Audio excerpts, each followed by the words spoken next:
Everyone, welcome to another Terry Talk. Starting off 2023, wanted to talk about the World Happiness Index. That's right.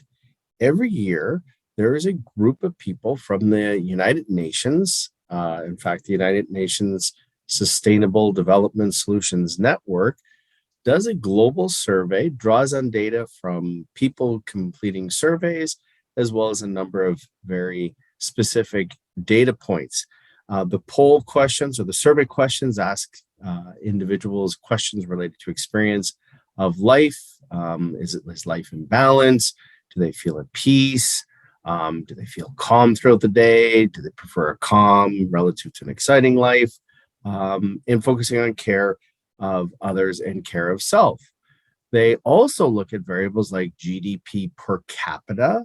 They look at social support, health, life expectancy at birth, freedom to make life choices, overall generosity, and the perceptions people have of corruptions. Now, this isn't an exact science, but it's a pretty good marker. It's been around now for its 10th year.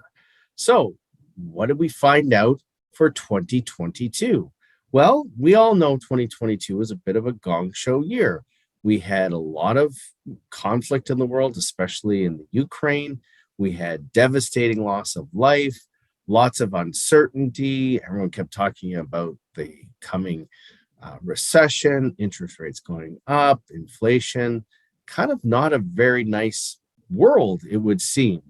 But here's the interesting result. Benevolence, giving to others, is surging globally. Who knew? Three things they looked at. One, donating to charity. That's up. Volunteering to help others. That's up. And helping a stranger. This one's really, really up. In fact, overall, the benevolence scores have increased 25% globally. We're helping each other out more. Amazing. So what were some of the other outcomes? Well, there's also been a general growth in real GDP per capita, growth in the general health life expectancy measure.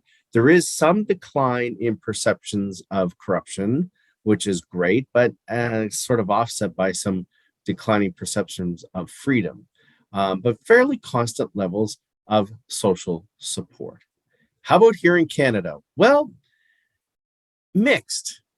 We came in 15 out of 146 countries. Pretty nice showing. Unfortunately, of the 10 years I've been doing this, it's our lowest score ever. What's going on? We're seeing increases in anxiety, increases in sadness in Canada, but good news, decrease rather in anger, which is good, and only a slight decrease in positivity. So we know that balance, we know the peace, we know the calm prevalent in Canada, and that balance and peace seems to be the one that contributes most to a satisfying life. So we've got some pretty good foundations here to work on here in Canada. Again, benevolence, really huge. Again, seeing that here in Canada as well. We often see the rise in trust in others and general life evaluations when times are tough. This is a very common thing.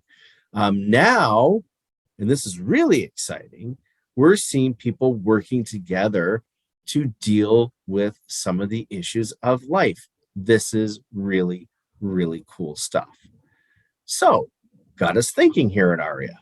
This past summer, we did London's Best Places to Work, summer of 2022. And not surprisingly, when we actually look at that data, we had overall some of the highest engagement scores ever in the 4 or 5 years we've been doing this. We also saw a great reduction in continuous commitment. That means that people don't feel stuck in their jobs, which is awesome. Who wants to feel stuck in a job? That's down. We also saw an increase in effective commitment. In other words, people are more emotionally attached to their organizations than ever before, as opposed to feeling like loyal. I'd like to see that. It means that things are going relatively well. And the satisfaction scores, which are a really nice sort of proxy, if you will, for happiness, were also up. So what we're seeing globally in some sort of microcosm kind of way, we're seeing here in London. So, London area.